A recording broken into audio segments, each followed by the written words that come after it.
This hearing will come to order. Without objection, the chair is authorized to declare recess at any time. Good morning and welcome to today's hearing on coronavirus, understanding the spread of the infectious disease and mobilizing innovative solutions. I'll recognize myself for an opening statement, and then I'll recognize the ranking member for his opening statement, and then we'll introduce the witnesses. Again, thank you for being here. Obviously, this is an incredibly timely topic.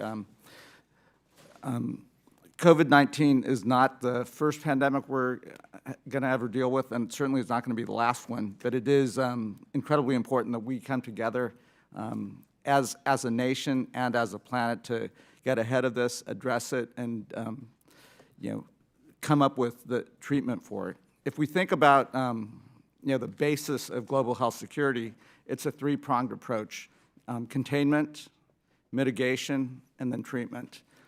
This is the third hearing that I'm chairing on this subject, and the first hearing focused on the containment strategy. That was actually the first hearing that Congress held.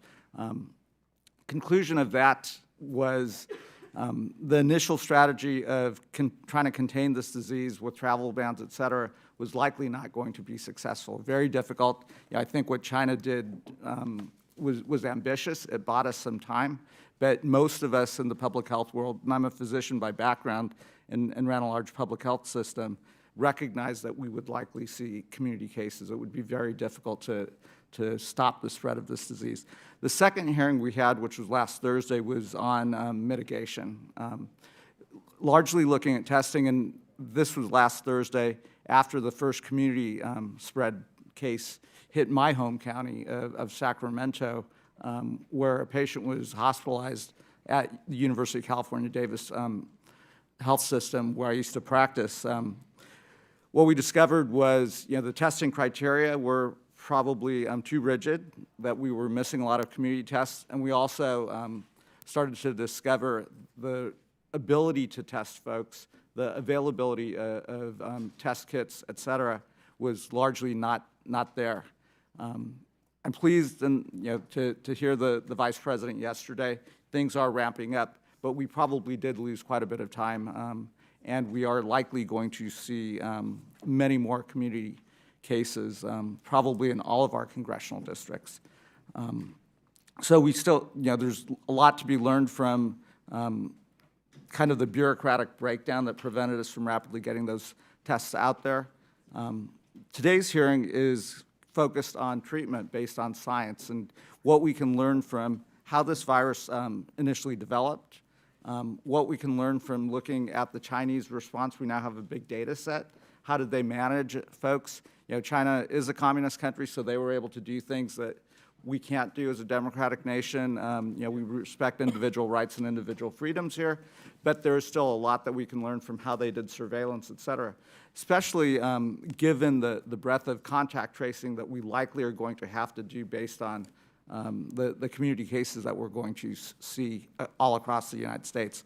We won't have enough epidemiologists. The CDC won't have enough personnel. So what can we learn in how China and Korea, and if you're looking at the data that's coming out of Korea now, their aggressive approach to testing and community-based testing, they were doing 15,000 tests a day, may have actually mitigated and reduced how bad the response could have been.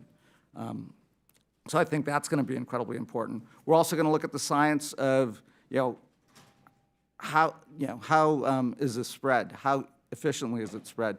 How long can this virus live as a fomite on inanimate objects? So, I think this is an incredibly timely hearing. I think this is, this is the Science Committee, so I'm glad that we're looking at the science of this and the science basis of treatment. And again, I appreciate the witnesses that are here that are bringing their scientific expertise to help us better understand this disease.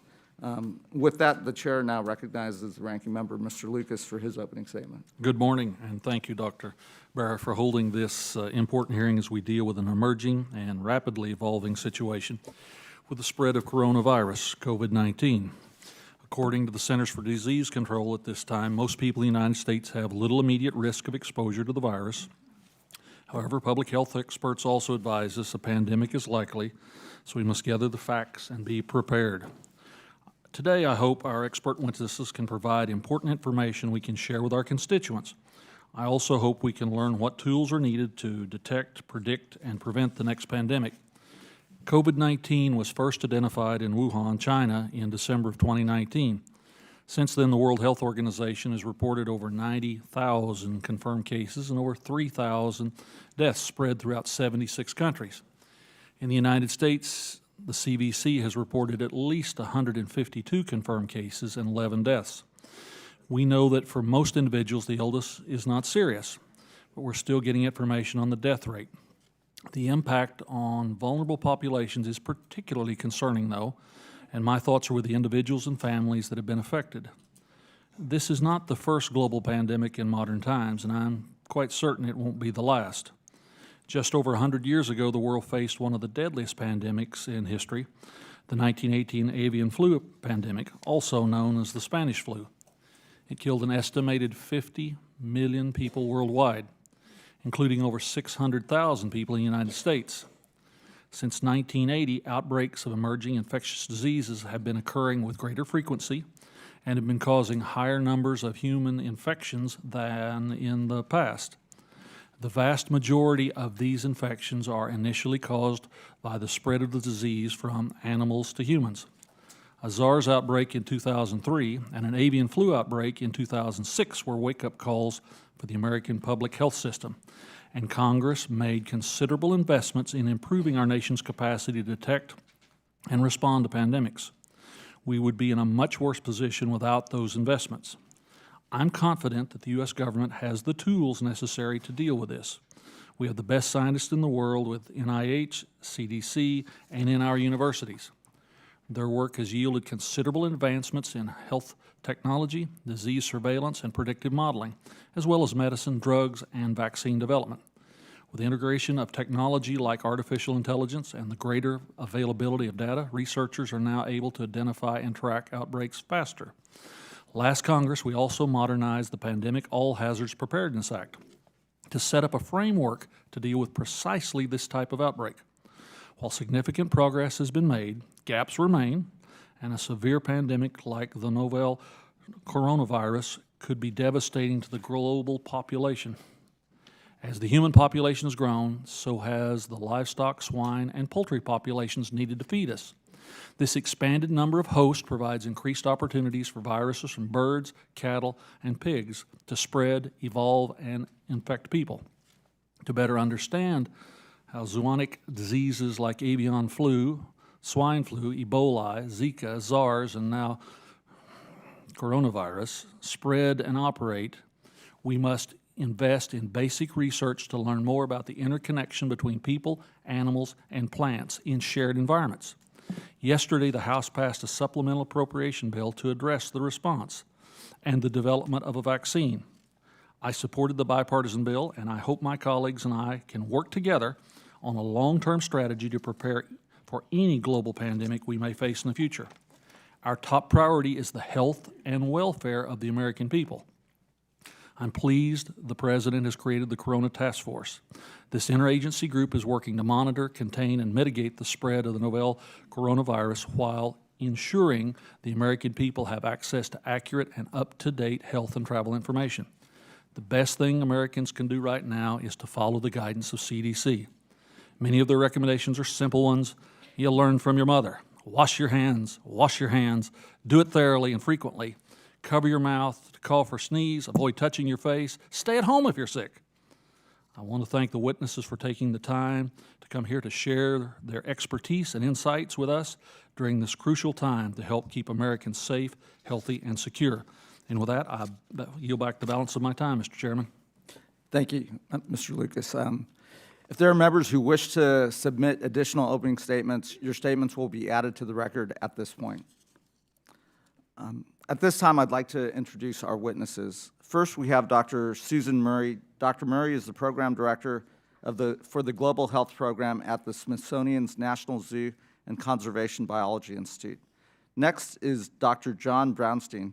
Dr. Brownstein is the Chief Innovation Officer at Boston Children's Hospital and a professor at Harvard Medical School. Third, I welcome Dr. Peter Hotez, who will be introduced by the chair for the Subcommittee on Energy, Lizzie Fletcher of Texas. Thank you very much, Mr. Chairman. It's truly a privilege and a pleasure to introduce an internationally recognized physician scientist in global health, neglected tropical diseases, and vaccine development, who is also my neighbor and a true leader in our community in Houston, Dr. Peter Hotez. Dr. Hotez is professor and dean at Baylor College of Medicine and co-director of Texas Children's Hospital Center for Vaccine Development. As head of Texas Children's Center for Vaccine Development, he leads a team of product development partnership for developing new vaccines for a variety of diseases, including other human coronaviruses like Sars and MERS, diseases affecting hundreds of millions of children and adults worldwide, while championing access to vaccines globally and in the United States. Dr. Hotez, welcome. We are glad to have you here today. And lastly, we have Dr. Tara Kirk-Sell. Dr. Sell is a senior scholar at Johns Hopkins Center for Health Security and is an assistant professor at Johns Hopkins Bloomberg School of Public Health. You will each have 5 minutes for your spoken testimony. Your written testimony will be included in the record for the hearing. When you have completed your spoken testimony, we'll begin with questions. Each member will have 5 minutes for questioning. Dr. Murray, you may proceed. Thank you very much. Congressman Berra, Ranking Member Lucas, and all members of the esteemed committee, thank you for calling this hearing and inviting me to participate. My name is Dr. Suzan Murray, and I'm the director of Smithsonian's Global Health Program based out of the National Zoological Park and Conservation Biology Institute. Our program utilizes experts in wildlife medicine, human medicine, public health, conservation biology, and epidemiology to study and respond to health issues at the human-animal interface. We utilize a multidisciplinary approach to investigate emerging infectious diseases that threaten both human and animal life, and we build in-country capacity to train the next generations of health specialists. In short, this is the reason right now that our program was created. Human health, wildlife, and environmental health are inextricably linked and closely dependent upon each other. In order to safeguard the survival of all species, it's critical that we examine health across a continuum of species and have research and decisions firmly rooted in scientific knowledge. Understanding the current viral threats, the patterns and drivers of disease emergence, and the human behaviors that contribute to such emergence will best allow us to not only respond to this outbreak, but the next one and the one after that, because we do know they're coming. Already, we have identified many of the drivers of disease emergence and spread, including land use change, increased human-wildlife interaction, and the globalization of travel and markets. Time and history have repeatedly shown us that it is much more humane, efficient, and economical to prevent disease rather than to identify, respond, diagnose, treat, and attempt to contain an outbreak. Through increased understanding of the as-yet undiagnosed viruses, the drivers of emergence, and the risk factors associated with various behaviors, we can develop the early warning systems, prepare rapid response teams, and provide critical data and information to the vaccine industry to better prepare for the next outbreak. Just as critical, we must educate local medical professionals and the people living in the communities at the greatest risk of outbreaks. By preventing the spread of pathogens at the source, we can avoid the global consequences that we are experiencing now. For example, over the last 10 years and working with partner agencies, our team has collectively identified over 1,200 novel mammalian viruses. So that's, 1,200 is a lot of viruses. It's only a small amount of the ones that are out there. 161 of these belong to the same family as COVID-19. In this time, we also strengthened the capability for virus detection and characterization in 60 labs in which pandemics are most likely to originate. We've also trained over 6,000 people in more than 30 countries at the front line of defense against emerging diseases. At this moment, the world is focused on the novel coronavirus, COVID-19, as it should be. While it's essential that we do everything we can to respond to this global crisis, it's also the time we need to be thinking of emerging viruses.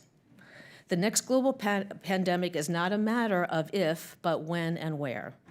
To quickly identify and contain such infections, health and disease must be evaluated across species and on a global scale.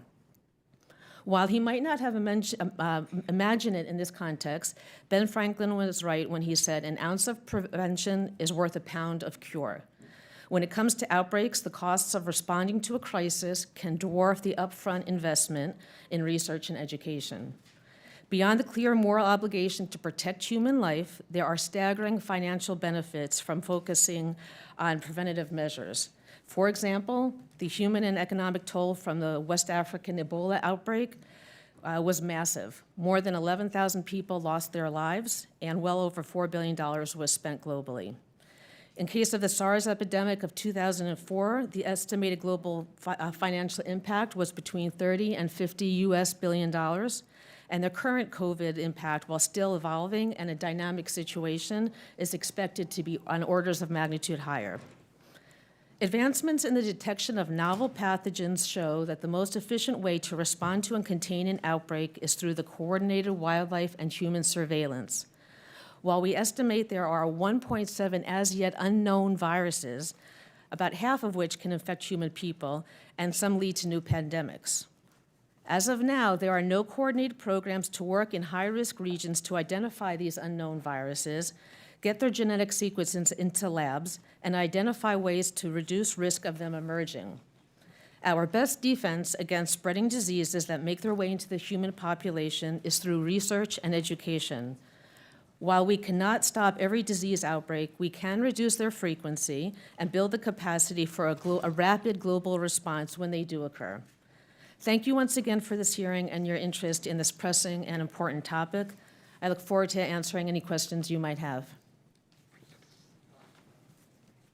Congressman Barra, Ranking Member Lucas, and distinguished members of the U.S.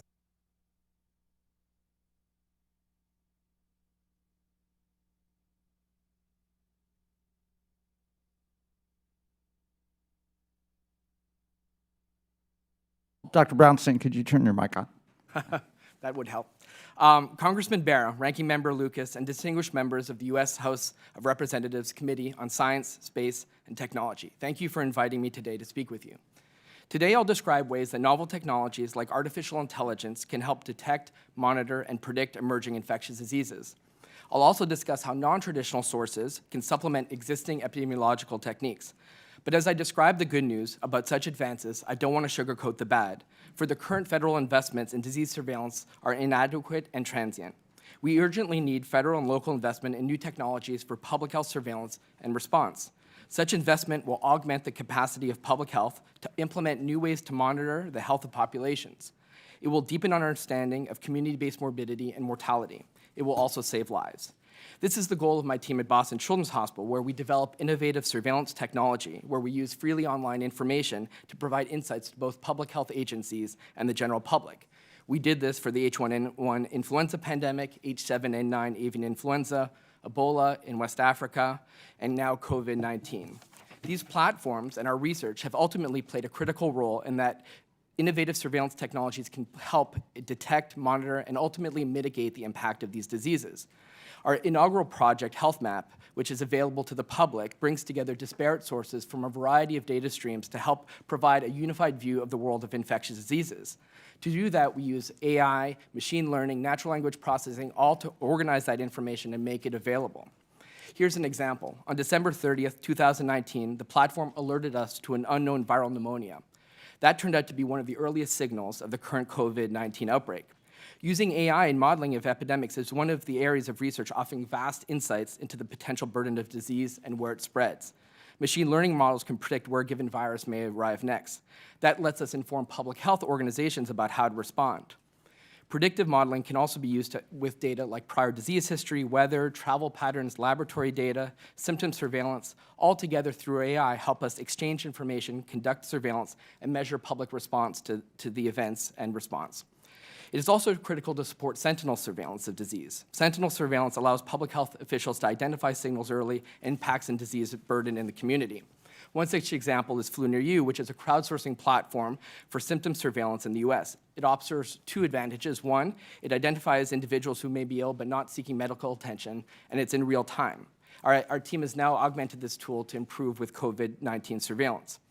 To date, there's no evidence supporting widespread transmission of COVID-19 in the U.S., but does suggest that sustained transmission at the community level will be occurring. Current global situation suggests that this outbreak will become a pandemic. It threatens the health of the people of the United States and globally.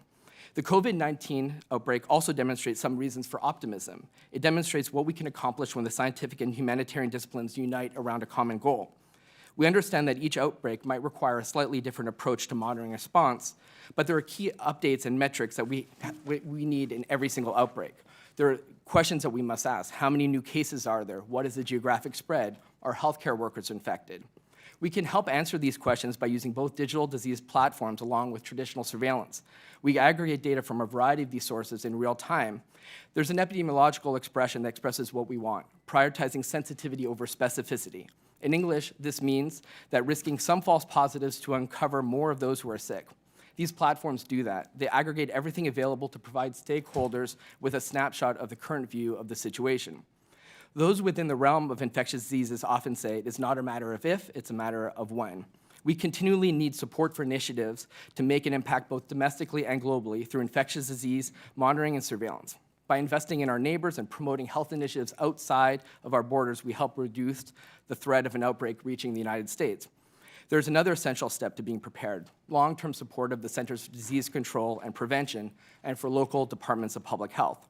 The CDC's influenza surveillance systems are the backbone of flu surveillance for this country. Augmenting this surveillance system with novel programs like HealthMap provides us with additional information. It allows the public health authorities, clinicians, researchers, and the general public to stay alert of what's happening.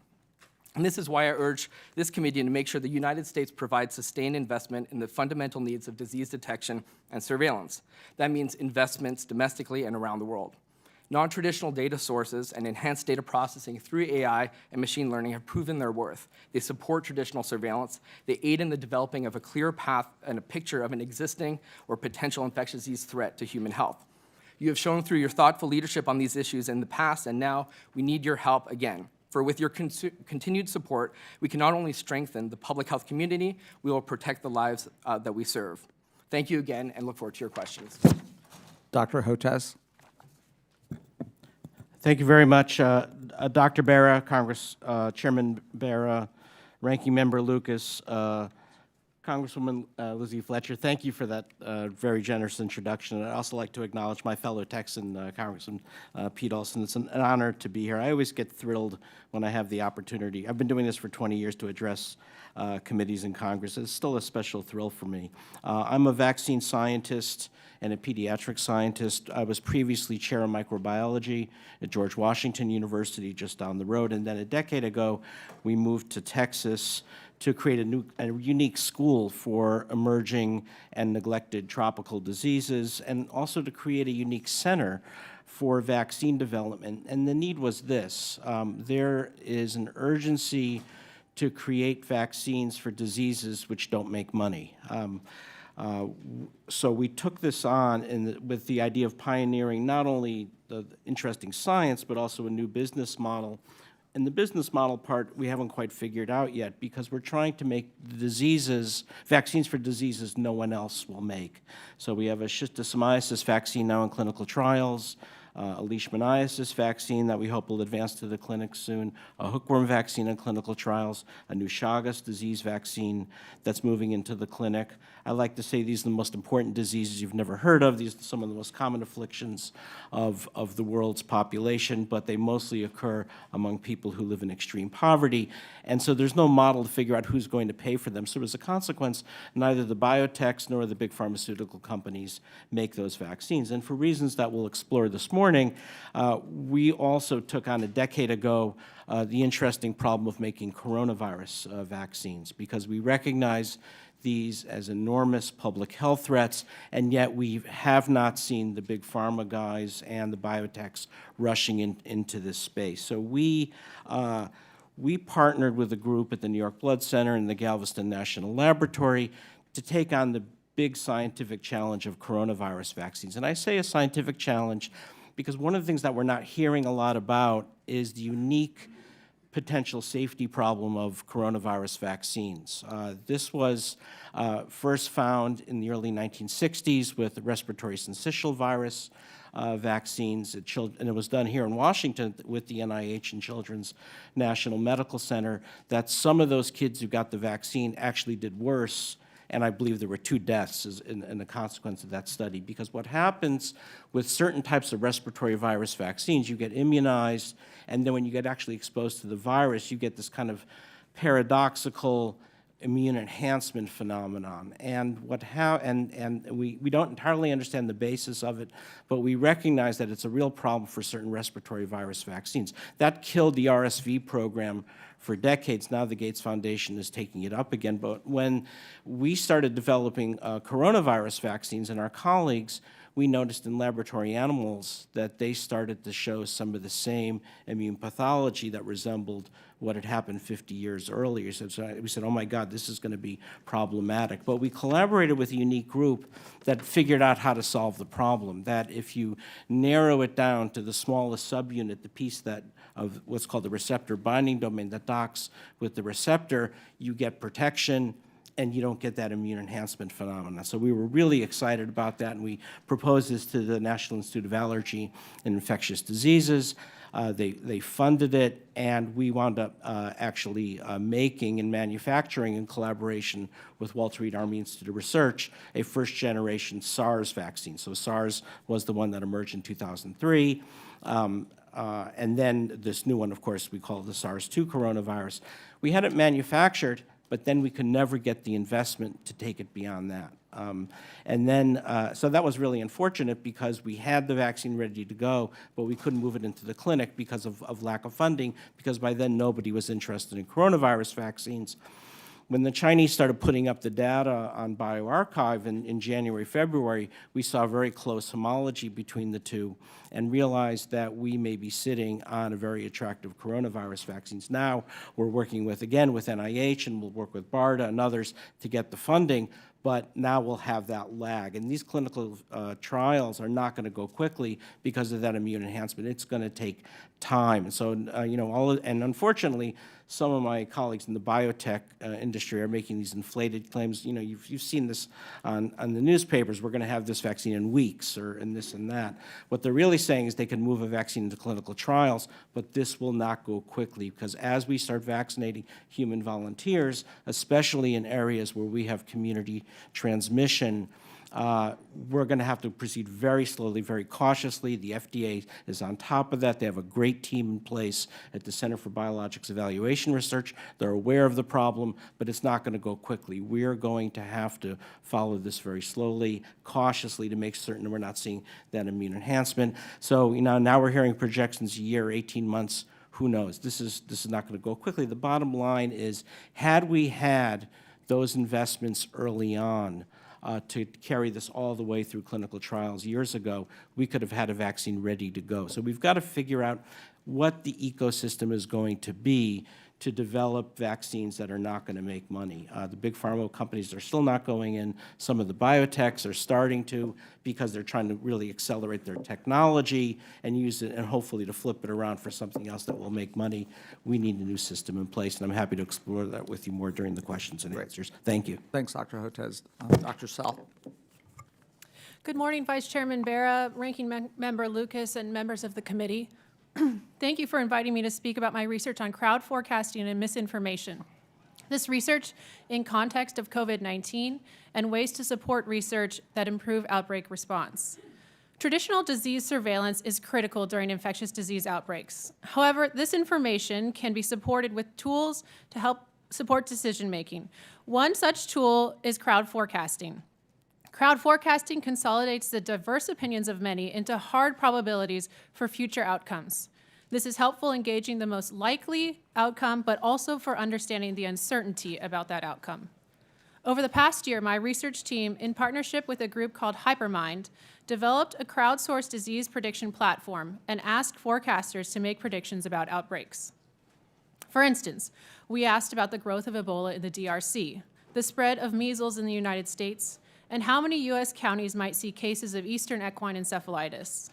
On most occasions, forecasters provided accurate predictions about 3 weeks ahead of time. Recently, we focused our forecasting platform on COVID-19. We asked about the number of countries that would have cases of COVID-19 and the number of cases that would be seen around the world and in the U.S. For global cases, forecasts showed high confidence that there would be a rapid and explosive spread. On a few occasions, our predictions were incorrect.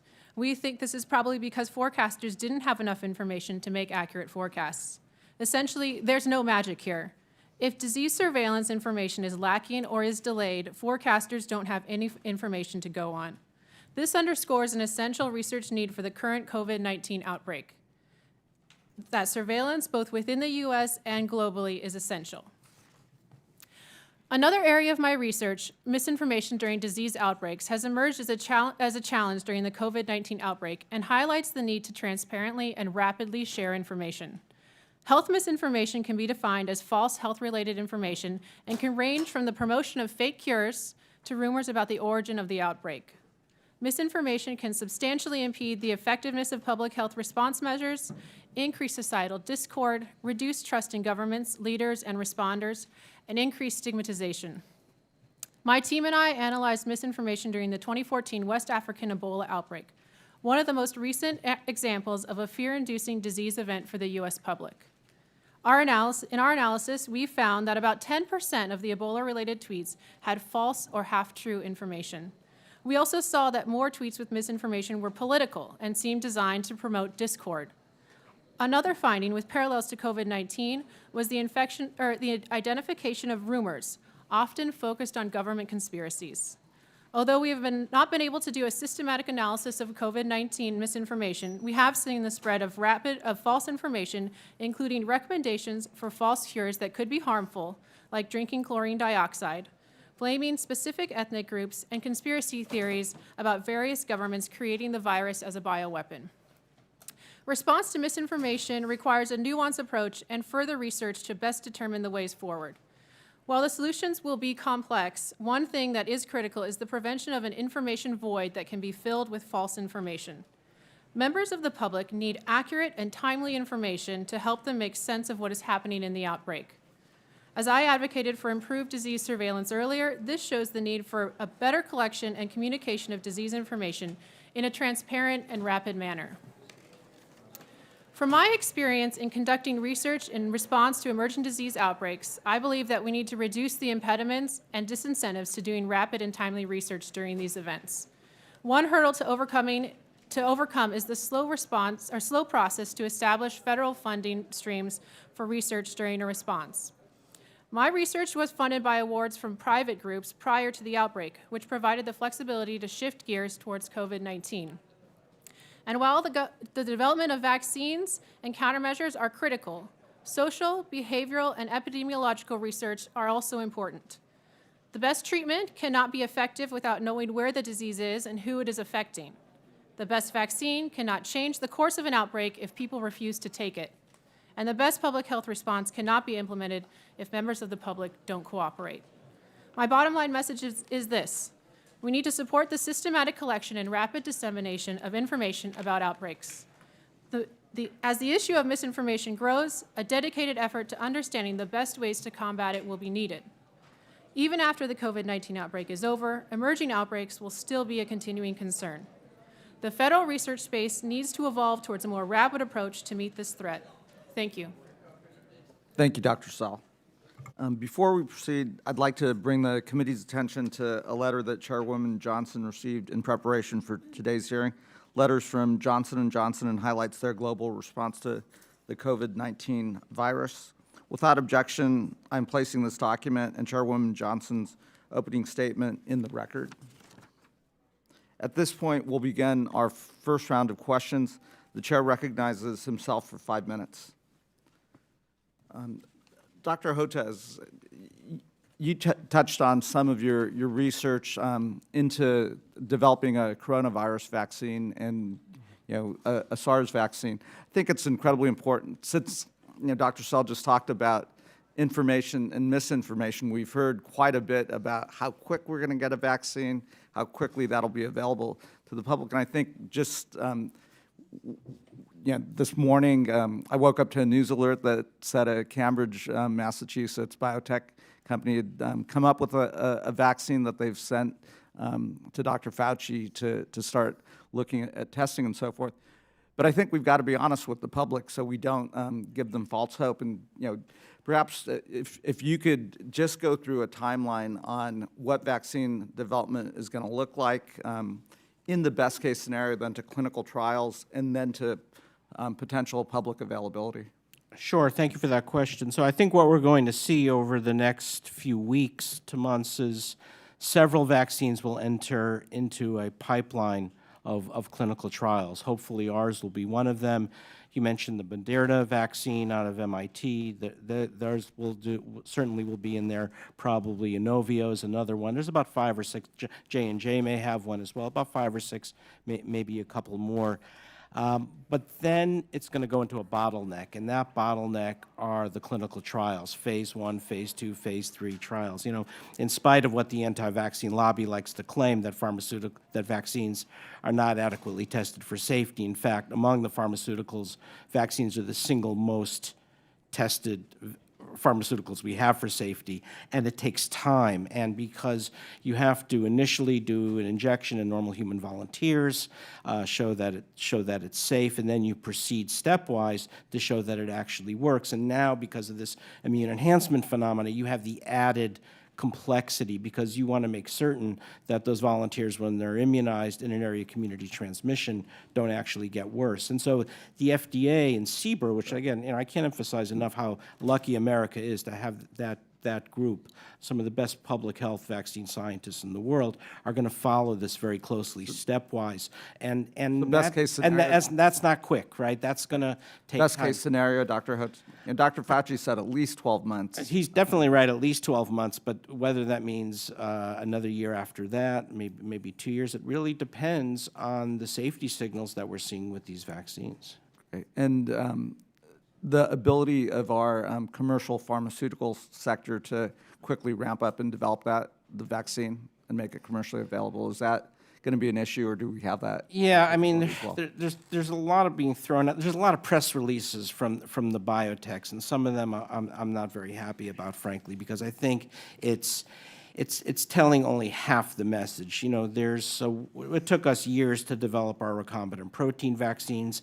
It's an old method, but we know it works because we've had a hepatitis B vaccine licensed with this technology, the HPV vaccine licensed with this technology. Now you're seeing next generation platform vaccines like DNA and RNA vaccines. It's a very exciting technology because you can move very quickly into clinical trials. The problem is we don't have a single licensed vaccine with that technology. So the idea that all of a sudden this is going to work, historically, these have worked very well in mice and laboratory animals, but they haven't been reproducible in people. Organizations like Moderna and Inovio say they've gotten around it. Now they've fixed this, so maybe they have. But it's still we don't have a lot of experience. We're moving at an incredibly rapid pace right now, but the public needs to understand that at best, there may be a vaccine in 12 months. It'll be longer. Yeah, I mean, potentially longer than that. I mean, look at what happened with Ebola, right? We had, the first Ebola vaccine started being rolled out in 2015 in the epidemic in West Africa. It's not really till 2019 that we really got it rolling, which, by the way, is one of the most extraordinary public health stories ever told. It absolutely vaccinated 200, and thanks to BARDA and all these Exactly. other Let me ask Dr. Sell a question. You talked about information and misinformation. Based on your research, as you're observing this, what are some of the common misinformation that is out there on COVID-19?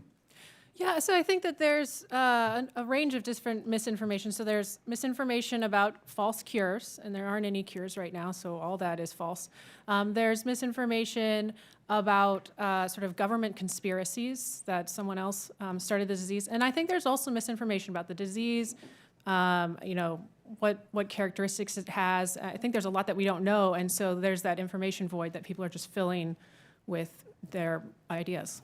So it behooves this institution and each of us as members of Congress to make sure we're in tight communication with our constituents back home. With that, let me recognize the ranking member, Mr. Lucas, for 5 minutes. Thank you, Mr. Chairman. And Dr. Zotek, thinking about Dr. Sell's comments, Let's begin from the parochial perspective, being your neighbor up north in Oklahoma. As of last night, the State Department of Health reports there are no confirmed positive cases of coronavirus in Oklahoma as of yesterday evening, although one Oklahoman showing symptoms is waiting on the test results from CDC. Can you discuss for a moment what we can share with our constituents back home to not instill panic and how to stress the importance of reasonable steps to prevent the spread? Yes, Doctor. Peter Hotez. I know Oklahoma pretty well. My son graduated from OU, so just last year as a petroleum engineer. So it was a great place. We love Norman. Absolutely. The issue is this. I think in an attempt to calm public fears, you're hearing things like it's a mild illness, this is like flu. It's not really the case because this is an unusual virus. For many young people especially, it is a mild illness, but we're seeing some devastating things. And we got a heads up about this from the Chinese. They actually informed us, and we knew it was coming. Nursing homes.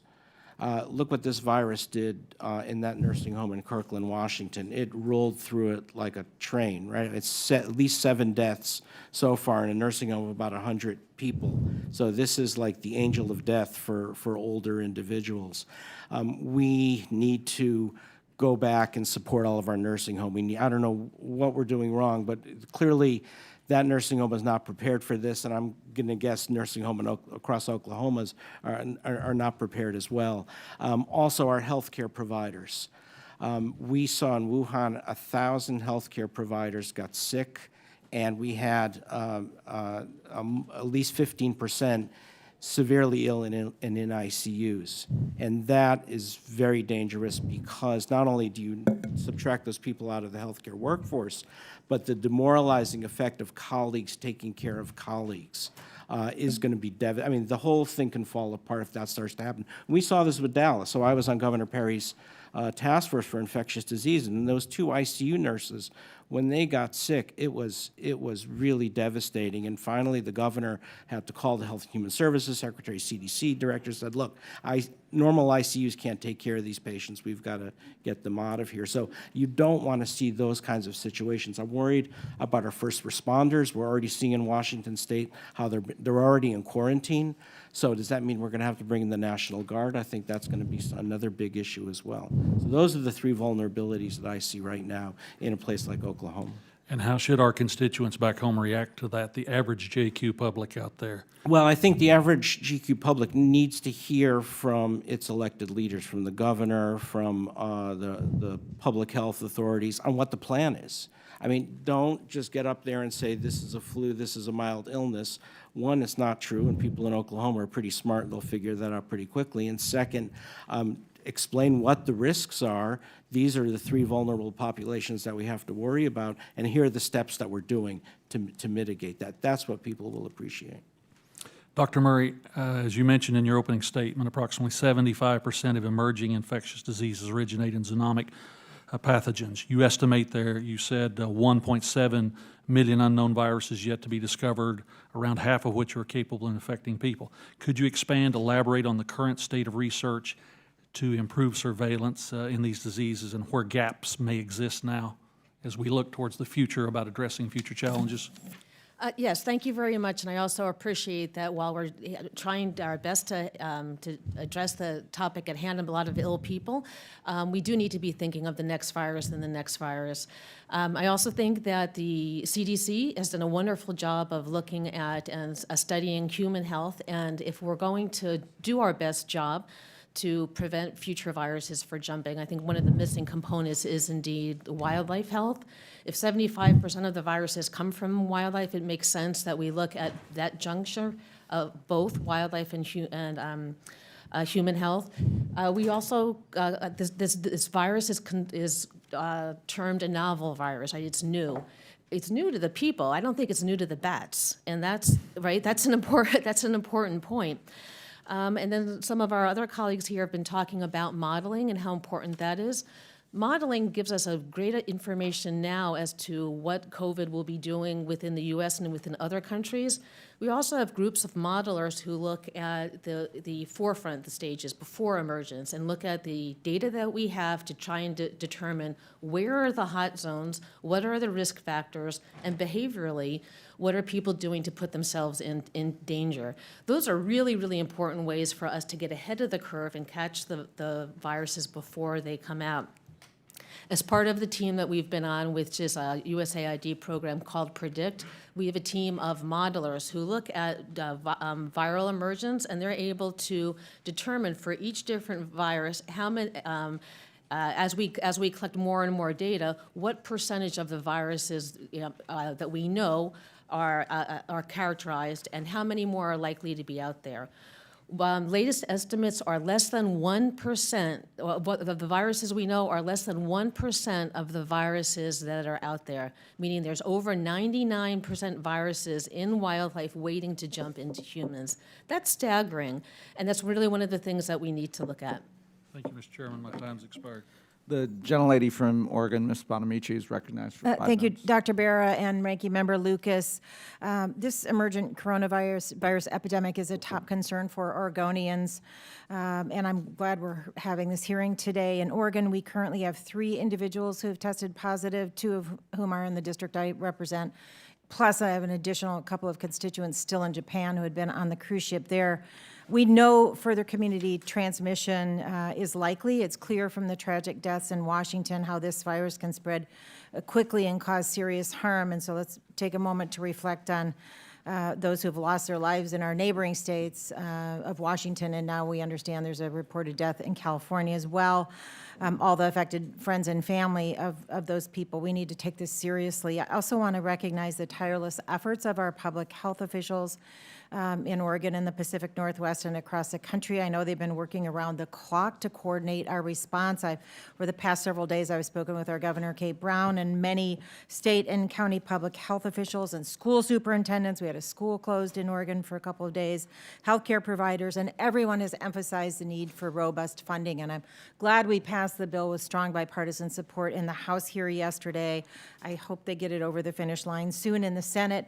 But I've also heard numerous concerns about the availability of protective equipment, particularly masks, also staffing challenges and testing capability. And we know those infected with COVID-19 can remain asymptomatic for several weeks. So healthcare professionals, as Dr. Hotez was talking about, are at even greater risk. There are furloughed healthcare workers in my district. The CDC just expanded its guidance for testing, but there's still a significant amount of confusion about who should get tested and how those increasing testing capabilities can best be used to inform and improve our response efforts. And we heard this morning South Korea is testing 15,000 people a day. Dr. Brownstein and Dr. Hotez, we can't get an accurate picture of the infection if we're not testing, but until recently, the testing was limited to those who had recently traveled to places with high rates or those showing symptoms after close contact. So I understand the process of getting the tests out into the field is slow. We had the test sent to the CDC on Friday, and then it didn't come back till Tuesday, and that's really hard for a community that's wondering what's happening. So can you explain whether the scope of the CDC's guidance, was that based on best practices, or was it inappropriately limited because of lack of capacity to test, and who should be tested? Dr. Brownstein and Dr. Hotez. Of course, it's hard to delve too deep into what was happening at the CDC at the time, but of course, increasing testing is incredibly important. We know that this is a mild condition. Oftentimes, people might be feeling symptoms. They may not even be interacting with a healthcare provider, and so we don't actually know the full scope of numbers of cases that are out there. And I think you mentioned a really great point about the impact on the health system. We are really advocating for opportunities to bring concepts like telemedicine and tools that help at the front line beyond the point where someone actually has to come in and end up in an emergency department. There's opportunities to think about tools that actually provide symptom checkers that integrate data from the CDC, but also have virtual visits with providers. This is a real important component because what we expect is an influx of people coming in to our health system. I work in a health system. We are very nervous about about the flooding of our emergency departments with potential cases. So the opportunities to bring digital tools and innovative solutions along with the ability to integrate with testing, so home-based testing, other opportunities are really things that we advocate for because of the fact that, again, mild illness, lack of opportunities for someone to come and meet with someone live, and for the fact that we can actually begin to understand the depth of what's happening in the population. Again, those kind of data points are so critical now to understanding the features of this epidemic and to understand more broadly what's happening in the community. Thank you, Dr. Hotez. As I mentioned, the test was presumptive on Friday, sent to the CDC. It didn't come back till Tuesday. Can you elaborate on some ideas? Why have we seen such delays in testing? Do you think this recent emergency use authorization will expedite things? And what else can we do to increase the availability and accelerate the testing? So there are four brief points are around that, and thank you for that question. I think the first is testing for respiratory viruses is not trivial because you get oftentimes, and we've been seeing this in China, and this is actually not unusual. If you look at the literature on testing for respiratory viruses, you get a negative result, a negative result, negative result. You put the person out of quarantine, all of a sudden they're positive. What does that mean? Is it a true false negative, or is it because the test isn't sensitive enough? So it takes time to really fine-tune these diagnostic tests for respiratory viruses. And in fairness to the CDC, developing a new diagnostic test, just like developing a vaccine in the middle of a public health crisis, developing new technologies for a new agent in a public health crisis is one of the hardest things that we do as a nation. And it's hard to make that go quickly. I understand we could have done better. We should have done better as a country of getting those kits out there. I think we will get up to 1 million eventually, as I believe the Vice President mentioned. But until we do that, I think we've got to prioritize who gets tested.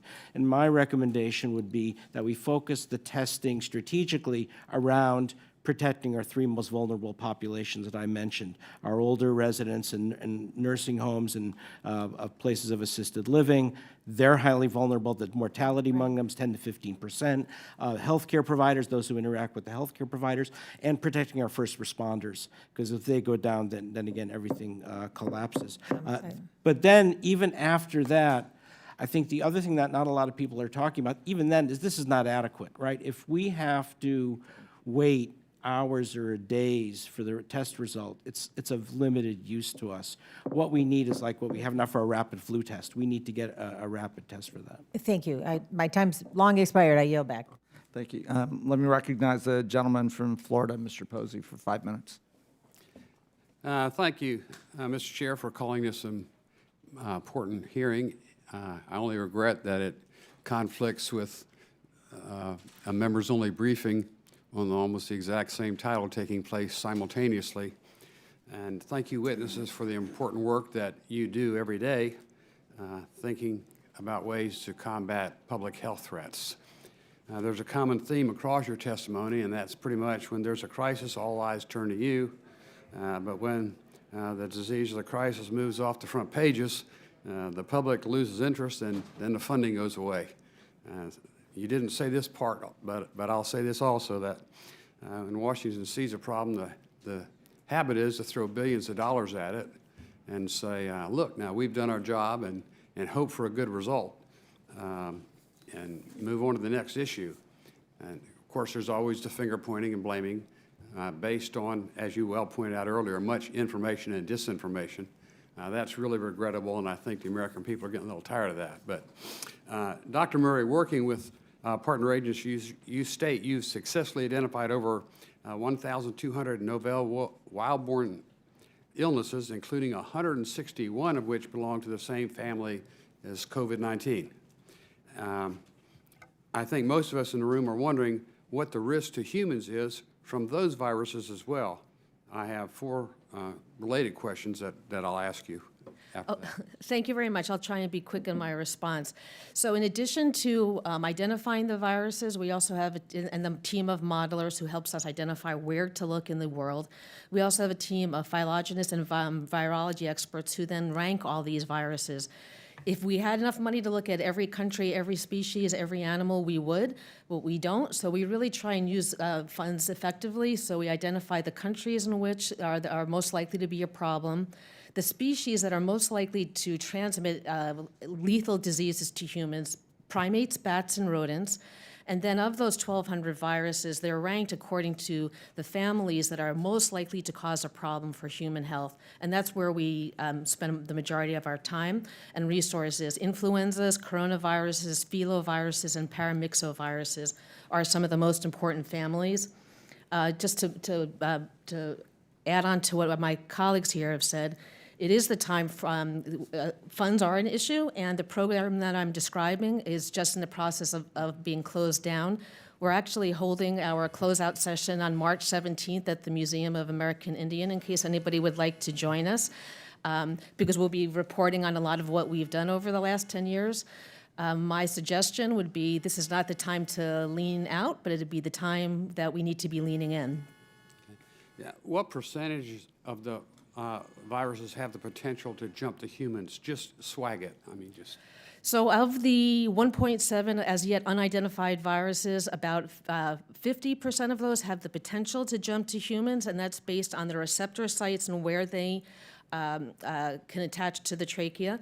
Of those, but not all of those are going to spread rapidly, and not all of those are going to cause severe disease. So we look at, there's 50% that could jump to humans, and probably only 10% or 15% that can cause rapid disease and a pandemic. But until we identify those viruses, the species in which they occur, the reservoir species, and the mode of transmission to humans, we're really still at a tremendous risk. And then the research has shown that these outbreaks are coming more and more frequently. So while everybody, a lot of us have felt like, oh, this is a surprise, the folks in the health community have felt like this isn't a surprise. We've been saying it collectively for the last several years. These pandemics are coming. We can tell you in general, the countries or the areas, some of the risk factors, and some of the viral families.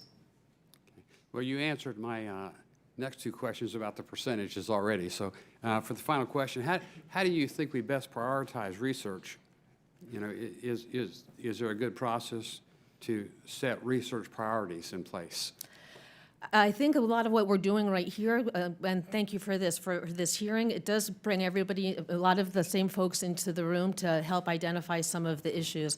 From my perspective, the more that we can look at bringing experts from many different fields, from the government, from NGOs and universities together, then that and the confluence of human physicians, well, most physicians are human, right? So human physicians, veterinarians, nursing staff, researchers, I think that's really what we need to be doing and looking at, not only in the U.S., but in countries, in other countries as well, because we look at the economy globally, it's really time for us to look at health globally. So that's how I would go about establishing research priorities.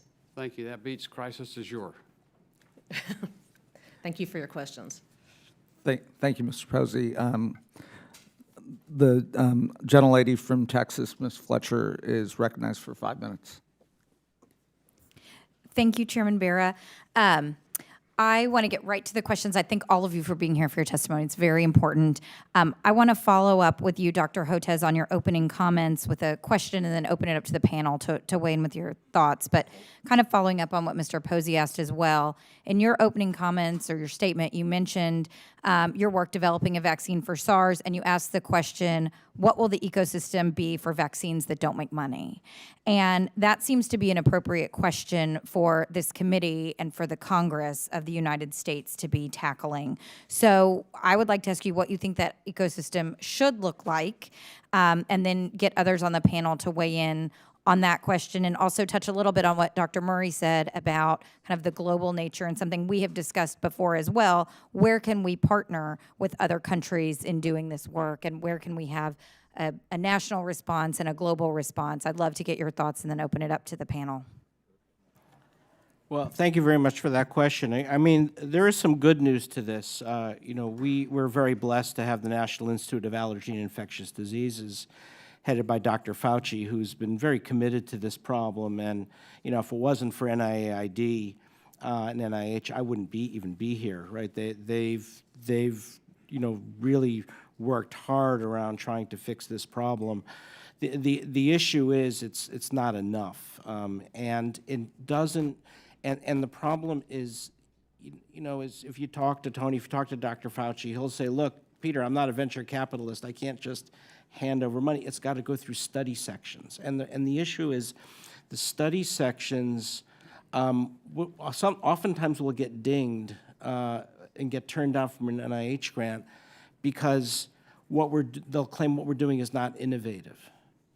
And they're often right. It's not innovative. We're trying to make a recombinant protein vaccine. It's boring, but it's absolutely essential. So we have to figure out a way for a funding mechanism to be created that will provide a steady funding for a base of scientists who are ready and able to develop a vaccine. Because we're over-reliant on the big pharmaceutical companies. They're not coming into this space in a big way, with a couple of exceptions.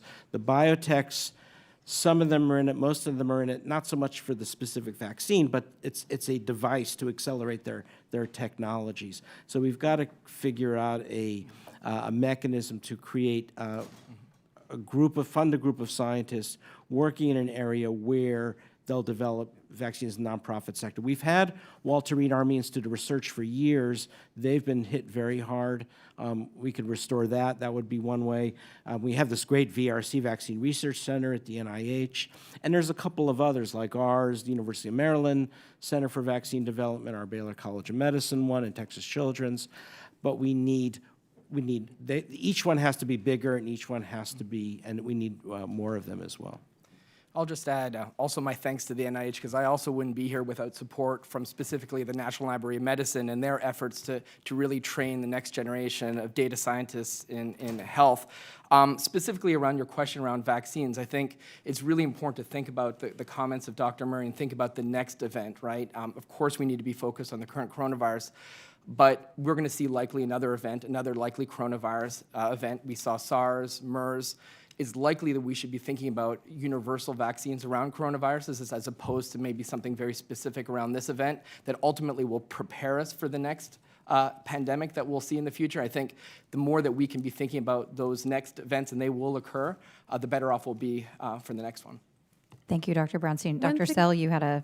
Yeah, I have one thing to add. So you asked about the ecosystem for vaccines that don't make money, right? We have the difficulties with developing those vaccines and then testing them. But we also, a project at our center led by Nancy Connell, we also have a problem with manufacturing those vaccines at scale, right? So we might be able to have a vaccine, but we can't make, 500 million doses or whatever we need quickly in enough time to make a difference. And so I think that's another thing. We can't just swap over the products in a manufacturing plant. That's another area that really needs a lot of attention. Thank you. Dr. Murray, I have a few 30 seconds left. I'd love to hear your thoughts. I agree again with my colleagues, in particular what Dr. Brownstein was saying about the universal vaccine. I think it's a very good idea to invest in that. And again, part of the information we would collect in the field about what types of vaccines or what type of viruses are out there will hopefully help inform that. I also wanted to add on just I thought a little bit more about the question from Mr. Posey, and I do think that if we're going to be looking at research, creating a One Health program somewhere because we don't currently have a program that works in high-risk areas that incorporates both human expertise and wildlife expertise, and ideally has one foot in the federal government and one foot outside of the federal government.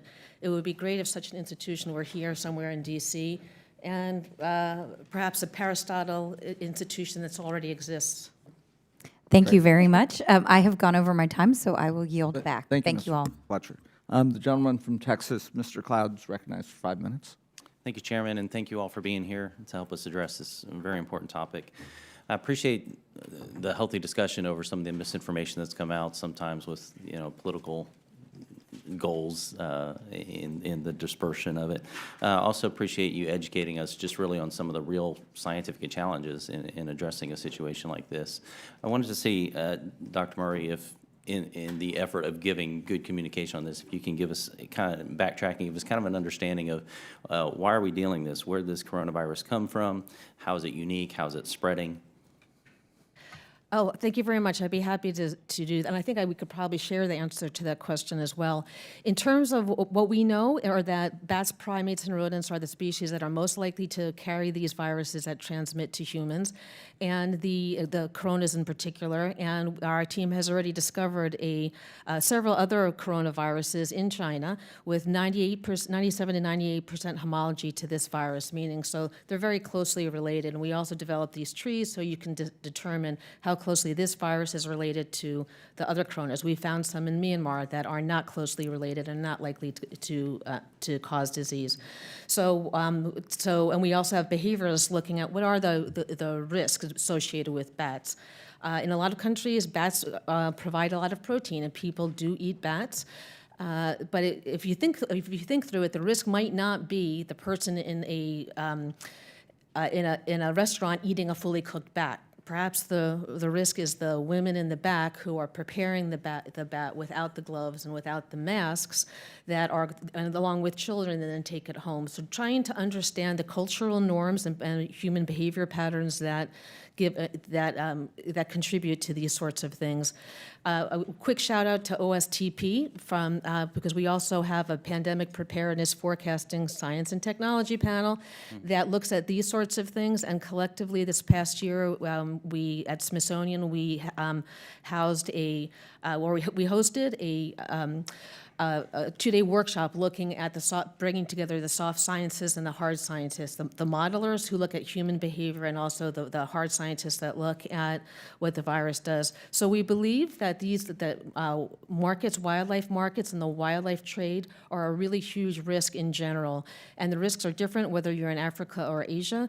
Africa, animals tend to come to the market. The risk is more in bushmeat trade for the folks that are in the forest that are killing the animals, and the meat tends to come to the market already dead, whereas in Asia, it's often live animals that are at the market. So those are to answer some of your questions about the virus. We believe that it's a bat-related virus and that it came in close contact through the markets. We still have so much more to learn about this virus in particular, and with epidemiologists and our human health folks as well. And so there's still so much we don't know, but that's what we know so far. I'd like to yield to any of our MD colleagues to see if they have something to add. Well, if I may, I only have 2 minutes left. Dr. Sorry. Hotez, if you can tell us what's some of the challenges in addressing these treatment and vaccine. Also, I'm just going to get all the questions out here. Based on your experience working with SARS and Ebola and Zika, what are some of the challenges you've seen governments face in the past? What are some of the best practices we've learned?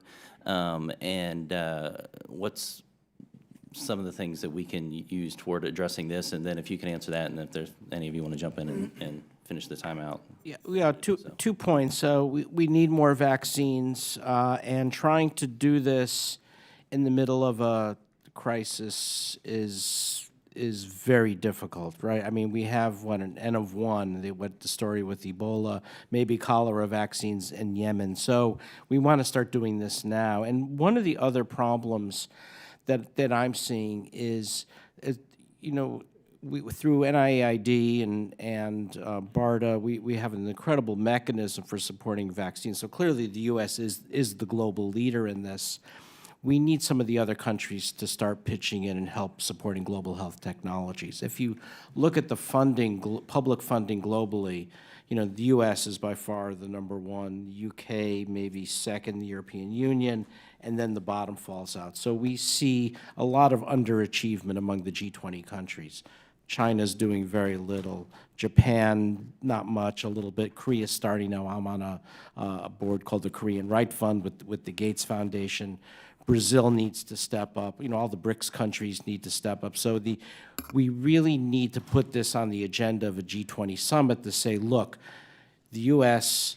has globally taken the lead on recognizing this is a huge problem through NIAID and BARDA. The other countries need to step up. This needs to be on the topic of a G20 summit. I have a book. I like to write books. So one of the books I wrote is called Blue Marble Health, which actually finds this quite interesting finding. overwhelmingly, most of the world's emerging and poverty-related neglected diseases are not necessarily in the poorest, most devastated countries of Africa. It's the G20 countries. It's the poor living among the wealthy, including 12 million Americans that suffer from neglected tropical diseases. So we need the other G20 to show some leadership and work with State Department and others on this. Thank you, Dr. Hotez. The gentleman from California, Mr. McNerney, is recognized for 5 minutes. Well, I thank the chairman, and I thank the witnesses this morning. Very useful and informative. Dr. Sell, how can social science aid us in understanding how to stop misinformation during outbreaks? So misinformation during outbreaks is a big problem, and I think it's a very complex problem. So social science can help us understand what the best messages are to help people understand when the rumors they're seeing are false. So to improve our messaging, the type of ways we're trying to communicate with people, how to convince them of, the facts rather than to believe in these rumors. But I also think that that we need to actually develop an entire strategy here. We need to think about all the different stakeholders, right? We have tech companies, they need to be doing work. We have the public. The public, we can't just say the public should we think the public should figure out how to determine truth from falsehoods. But we also have government, we have news media, and we have public health. We all need to think about those stakeholders and everything they can do to deal with this problem. Is there a specific area of research that would help develop those tools? I mean, I think that looking into seeing what misinformation is out there, and then also the communications research that I do, I think that it's looking at what kind of ways we can solve that and the messages that are necessary. So that's social science research. Okay, thank you. Dr. Hotez, I'm going to follow up on Ms. Fletcher's question. How do we incentivize pharma and biotechs to prioritize vaccine development? Well, it's tough, and I know I've been critical of the big pharmaceutical companies today, but I also have some great support as well. I mean, what Merck and Company did for the Ebola vaccine is an extraordinary story, right? I mean, that vaccine ultimately, giving it to 200,000 people in DR Congo in the middle of a war and conflict, prevented a catastrophic epidemic that would have dwarfed the one in West Africa and would have destabilized the entire African continent. So we owe a real debt of gratitude to Merck and BARDA and the supporters that made that happen. But if you talk to some of the people at Merck offline, one of the things they'll tell me is, look, we didn't make money on this thing. We actually, depending on how you crunch the numbers, we actually might have lost money because we had to pull people from money-making projects in order to put them on this. So it's really a problem. Vaccines are expensive, and they're expensive because of all the quality control and quality assurance that you have to put in, and all the belts and suspenders you put in to ensure safety. So and that's maybe one of the reasons why we're not seeing the big pharmaceutical companies jump in this time around, because they saw, oh my God, look what Merck had to do in order to make this happen. So I think we have to look at creating a new type of organization and maybe working this out in the nonprofit sector here in the United States. Thank you. Dr. Brownstein, I'm pretty excited about the Health Map platform that you discussed. How is artificial intelligence used in public health preparedness to prevent spreads? So AI is seeing a real explosion in the use in healthcare. Of course, we've seen advancements in other domains, financial services, entertainment. But what we see is there's opportunities in leveraging AI with large data sets. When we're dealing with an important event like a public health crisis, there's a huge amount of data, a lot of information about cases, a lot of misinformation, and being able to sort through all that critical data to get important insights that we can feed to our modelers, our policymakers, even the public. That's where these kind of methodologies come into play. So if you think about the earliest signs of the COVID-19 event, they are actually through these epidemic intelligence collecting tools, actually some that support the technologies that Dr. Murray was talking about, combing through the web, looking for signs of mysterious illnesses that we could utilize to then pinpoint and then communicate those to the World Health Organization and CDC and other organizations. But more importantly, there's a vast amount of information globally now being transmitted about cases confirmed, suspected, on trying to understand the response, the recovery, the demographic data of these patients. That is well more capacity than the existing workforce of epidemiologists that exists on this planet. And so what we're trying to do is augment the work of these public health practitioners through the opportunities that AI brings. So the opportunity to mine that information, organize it, and bring the situational awareness data to the forefront so it can be used effectively. Okay, I'm running out of time, so I'm going to ask you for the record, not a verbal response, what the challenges are in expanding AI into this field. So I yield back. Thanks. The gentleman from Texas, Mr. Olson, is recognized for 5 minutes. I thank the chair and welcome to our 4 expert witnesses. A special welcome to Dr. Peter Hotez. I'd like to join my Texas colleague, Mrs. Fletcher, in bragging about Dr. Hotez. My colleagues need to know this is not just a man who's an expert in Texas. He's a recognized expert in all of America and globally on pandemic viruses. And that's why you saw him all day yesterday on national cable explaining the challenges with the COVID-19 virus. You also saw him doing that with the Ebola, with Sars, with H1N1, and with Zika. H1N1 is very special back home. That broke out in 2009. And your institution, Texas Children's Hospital, set up a drive-through vaccine in a parking garage almost overnight to have those vaccines deployed. So again, thank you for being here. As Bum Phillips would say, you may not be in a class by yourself, whatever class you're in, it don't take long to call the roll. I want to talk about quality treatments and future responses. First, quality treatments. Yesterday it was announced that my home county of Fort Bend was the first site in Texas to have a confirmed case of the COVID-19 virus.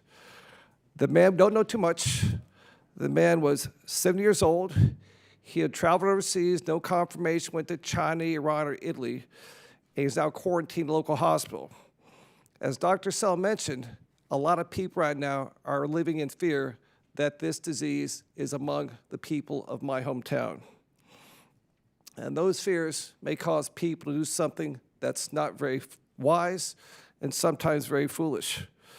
We've seen photos all across this country of towns reacting to this influenza. We've seen empty shelves of grocery stores. We've seen empty shelves of bleach. As you said, Dr. Sell, people think drinking bleach can somehow help control this virus, which is just crazy. We see empty shelves of canned foods. We see at the Home Depots, the Lowe's, all the masks and stuff that needed to protect people are getting swarmed up by people who don't need them. And Dr. Hotez, you brought this up yesterday on national TV. How can we make sure the required resources we have to fight back are given to the top priorities, which I think, as you mentioned, are probably, first of all, the families, the victim, their neighbors, the first responders, EMS vehicles, the cops, the firefighters, and also the doctors and nurses who take care of them. How can we make sure those people have the first priority to get these scarce resources? So you've hit on it, right? I mean, that's exactly right, and thank you for those really generous comments. We need to give our 1, 2, 3, 4 top priorities of the groups that we're going to ensure, because if they go down, then everything falls apart and things go badly very quickly. And I don't know that we've really done that yet. So I think, protecting our older individuals in nursing homes, because we now know from Kirkland, any time a virus hits a community, those are the ones who are going to get hit the hardest, and the healthcare providers and others. The other thing I've been saying is regarding panic is, look, you will have time. It's not like you're going to wake up tomorrow morning and find that the entire eastern half of the United States is infected. What we're going to see is multiple communities being affected, and that will cause a lot of concern, but you will have time in order to prepare and figure out what's happening. And we don't exactly know. It may stop there. There's some who believe there may be seasonality to this virus. We don't know that at all because it's a new agent. So I think it's the key is to stay in our leaders need to stay in contact with the people, hold those White House briefings on a pretty regular basis. but also try not to sugarcoat, right? It's a real art to be able to give difficult information, but to do it in a way that say we're aware of it.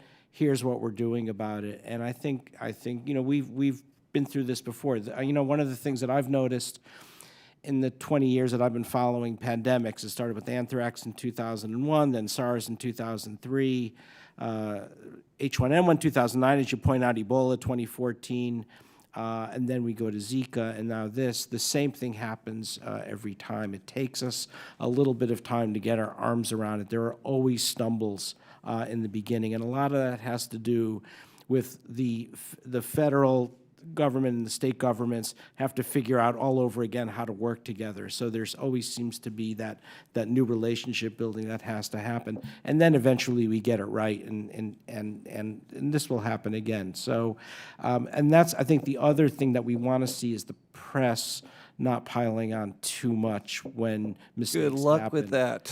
Yeah, I know, and well, especially it's occurring right during the Democratic primary. It's happening the worst time possible from that sense. And to have that perspective of time saying, look, this always happens with, it's the Thank you, hardest Dr. thing our Hotez. country does. Thank you, Dr. I hear the Hotez. gavel bang. Have some questions for the record on stockpiling vaccines. Thank you very much. Let me recognize the gentleman from Illinois, Mr. Caston.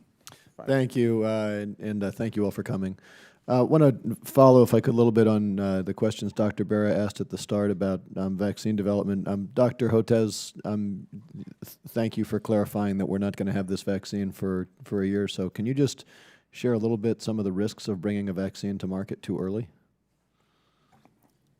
Thank you for that. Yes, well, the risk is compromising safety. Remember what we're doing. We're going to be immunizing healthy people, right? So vaccines always have a higher safety bar because you're injecting, people. These are often not individuals who are ill, and you're trying to accelerate some technology for compassionate use.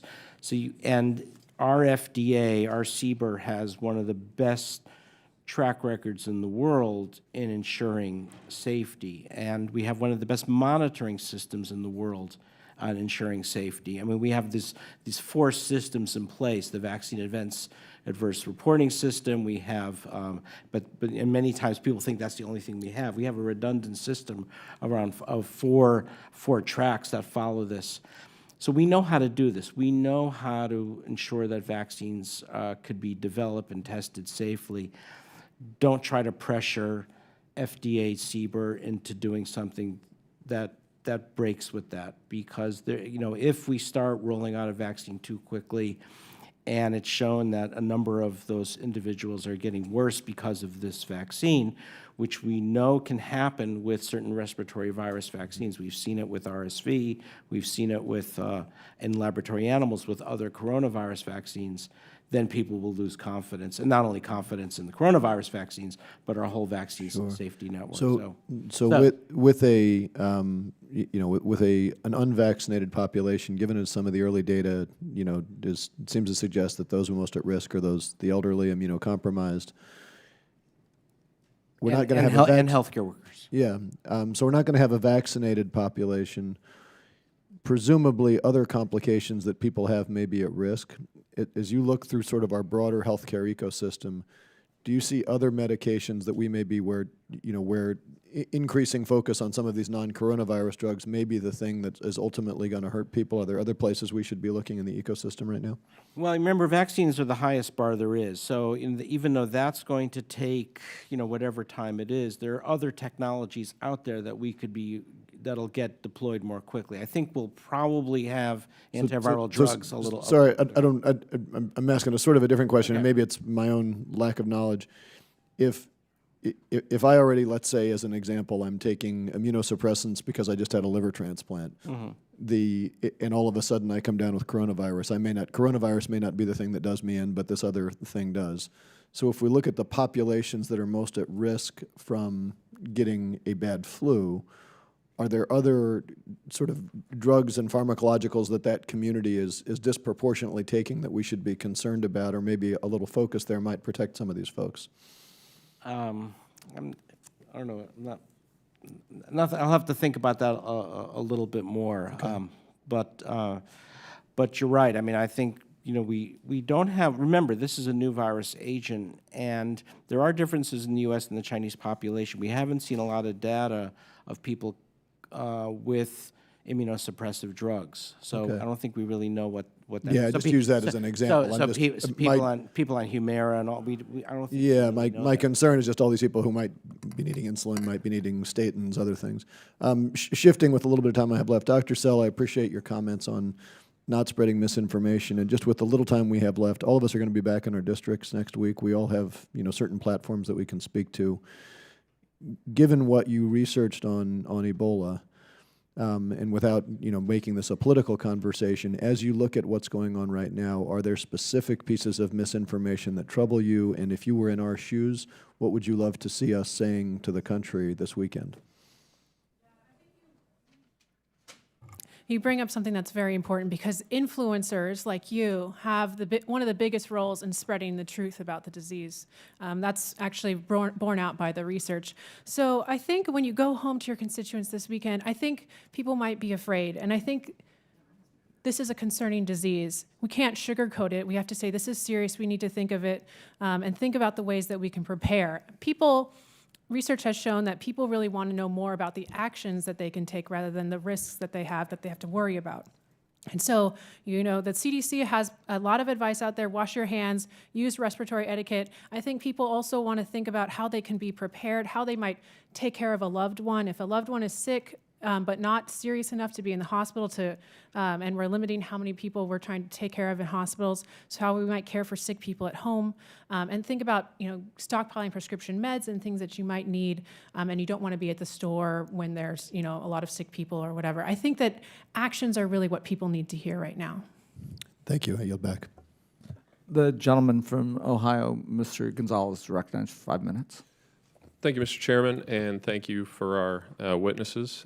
Dr. Hotez, you have a great background. I'm going to sing Dr. Sell's praises for a moment. It's not every day that we get an Olympic athlete in our midst, especially one that had a world record at one point.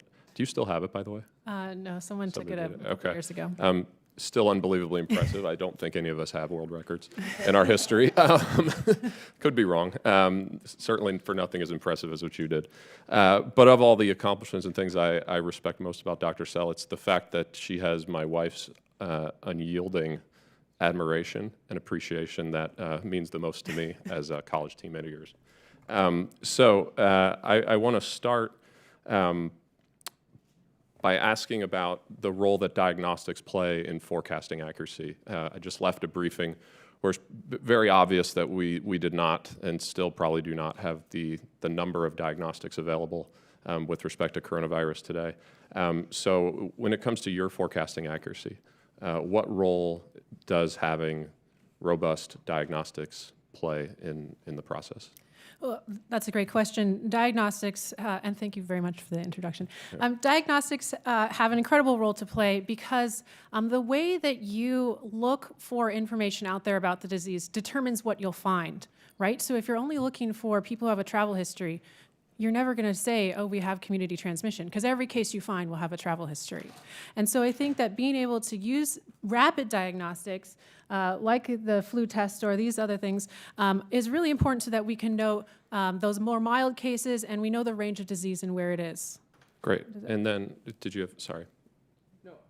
From a modeling perspective, having an accurate understanding of what's happening in the community is incredibly important, right? Because we're essentially seeing some of the more severe cases. It might lead to overestimates of case fatality. We don't actually know what's happening at the community level because we don't have the testing. So we're going to essentially be biased in our understanding of the disease and not actually have a direct understanding of things like household transmission, what we're seeing in terms of the level of spread that's happening. So this is why having enough diagnostic capacity to do it at a population scale is so critical, and why we see incredible advances in Korea and other places. Yeah, and I think that, one of the things that is troubling for a lot of folks, certainly for me, is you see different case fatality rates depending on the country, right? And my estimation of that is it's because we don't know the N and everybody's using a different, South Korea, they're testing all the time. It seems like almost like drive-through test kits. Whereas here, it's unclear to me how many people we've actually tested. I don't think it's north of 1,000. I could be wrong on that. So that's been a little troubling. I guess follow-up question on the model piece. If we had been testing on the order of, say, South Korea, how much further along do you think we would be, and how much closer to being able to more effectively prepare and prevent a major outbreak would we be if we had the better testing capabilities? I'll start with Dr. Sell. I'll be quick so the others can answer, but I think if we had better testing capabilities, I think we would have had the motivation to get moving a little bit quicker. Yep. And especially in places where we might see disease so that we could keep it out of those nursing homes and hospitals. So I think that would have been helpful. Great. Dr. Brownstein. Yeah, exactly the same thing. The more detailed information we have on the ground, the better off we are to respond. Models are only as good as the data that we feed them, of course. And so if we have richer information about what's happening, we had that testing, we can understand what is happening at the community level and think about things like social isolation and other mitigation efforts that could slow the spread of the coronavirus. Thank you. And then with my final minute, Dr. Sell, I want to go back to the question that Mr. Caston was asking with respect to false information. Obviously, since 2014 in Ebola, the platforms that we use, the way we communicate has changed quite a bit. Have you noticed a difference, a stark difference of any kind between how misinformation was spread in 2014 versus how it's spread today? What sort of lessons can we learn from that?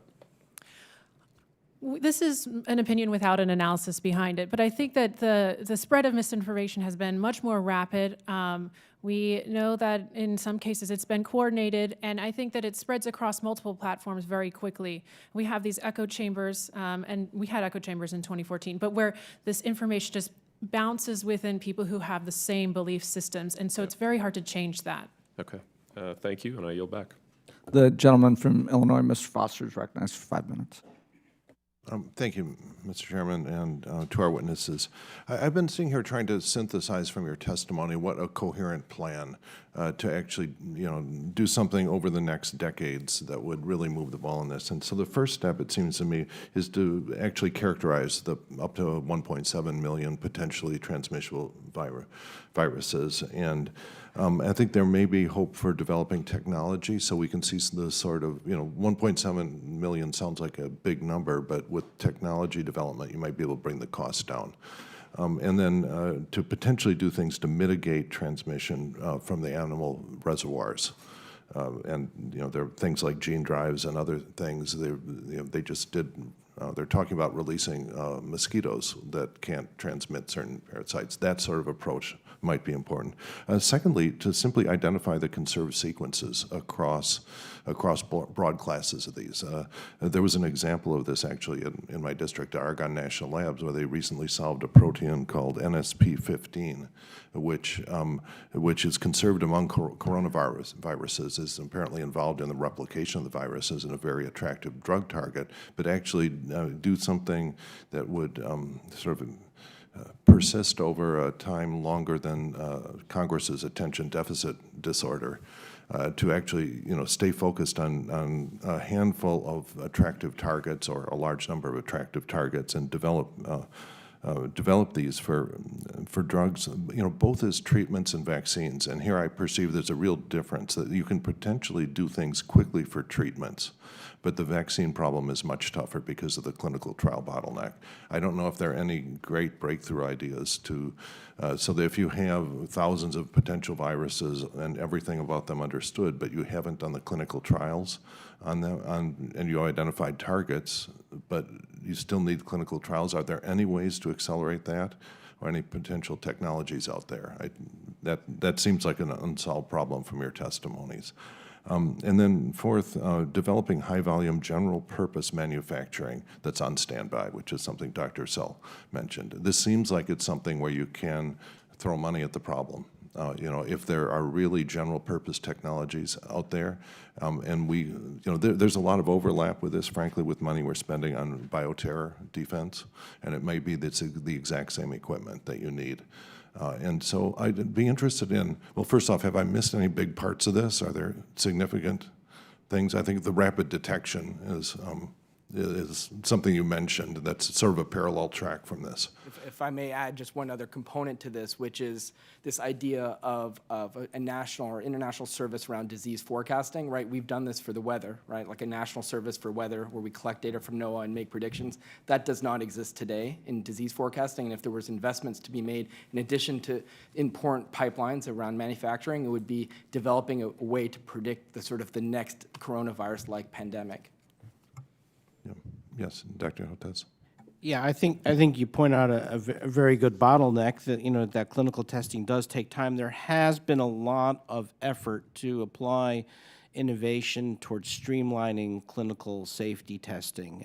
Sometimes we call it systems vaccinology. The idea is we can do more things in parallel rather than sequentially. And in fact, that was already started with the Ebola vaccine in DR Congo. We did a lot of things in parallel, so it really went through and we got information on its efficacy and its safety in record time. And I think if it wasn't for this particular safety signal around this immune enhancement problem, we might have broken a record, because there is an appetite to figure out how to streamline vaccine safety testing. It's just that there's just unique, quirky feature about coronavirus vaccines and some other respiratory virus vaccines. So I think you will see innovation in streamlining clinical trials. I'm just not sure this is the one to do it with.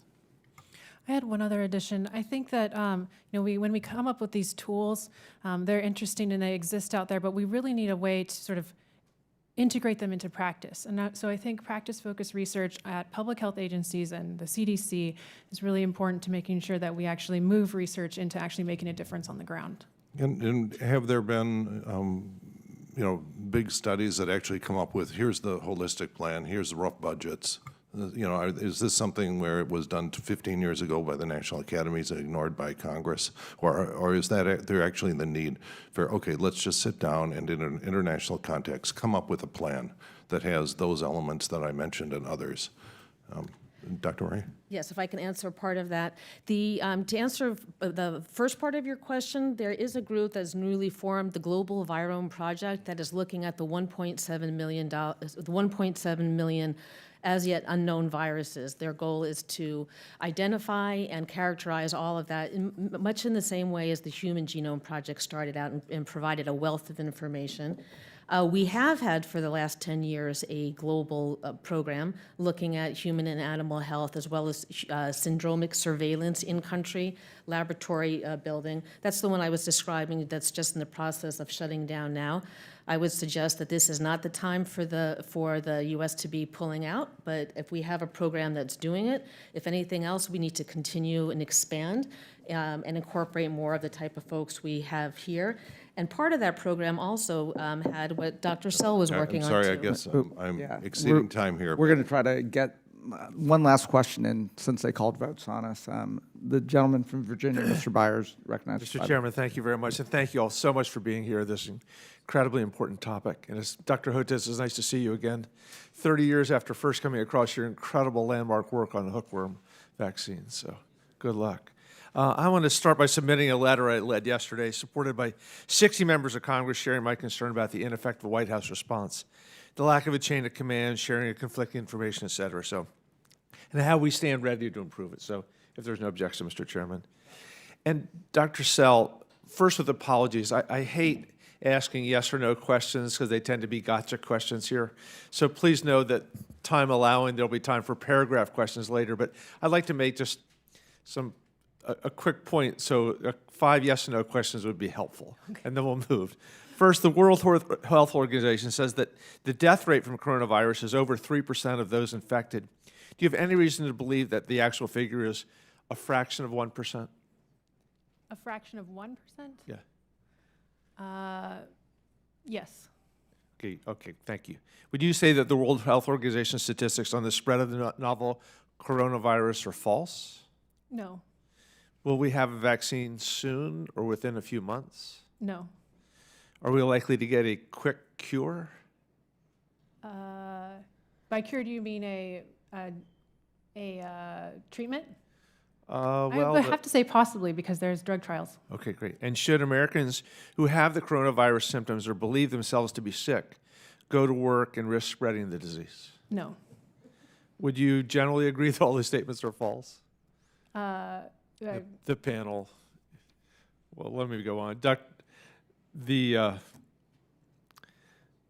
Dr. Sell, one last question. Would you say that it would endanger American lives to spread disinformation that would cause people to go to work and potentially spread the coronavirus because the public was misled about the dangers of this deadly disease? Misleading the public about the disease is wrong. And so the sad part here is these statements, which most scientists, well, think every scientist testifying today would agree endanger American lives, were actually made by our president to large audiences in the last 3 days. Scientists just told me that Trump's coronavirus statements about a quick vaccine, a quick cure, it's okay to go to work, that all these things are endangering American lives. And to be clear, the CDC advises anyone exhibiting symptoms of coronavirus, such as a fever, coughing, or shortness of breath, stay home from work, avoid public areas as much as possible, and seek medical attention. The Tuesday briefing from Vice President was not televised. He came here and talked, I think, 4 different times. On Monday, we heard reports that the CDC stopped disclosing the stats on how many Americans are being tested. At a time of high uncertainty in the face of the likely pandemic, should the American administration be more transparent or less? Maybe Dr. Hotez or Dr. Sell? I'll just be quick. The administration should be transparent. They should be clear about what they know. They should tell the truth, be clear about what they don't know, what they're doing to try to find out those missing pieces of information, and be clear about what the course is and what information might change that course. Great. Thank you. Dr. Brownstein, we've heard a claim that focusing on testing is no longer needed once the disease is spread. That it's in the community, that testing is moot. We've also heard that sentiment from many that they'd rather over-test folks than under-test folks. Do you think that testing will still be valuable when it starts to spread into a community? Yeah, I think it's important to actually have an accurate picture because the dynamic of this virus is going to change as it moves from community to community, and understanding the impact that it's having at scale is going to be critical. And so just like we do this for the influenza on a seasonal basis where we test for flu to understand what the underlying illness is, the idea of doing this at scale for coronavirus makes a lot of sense.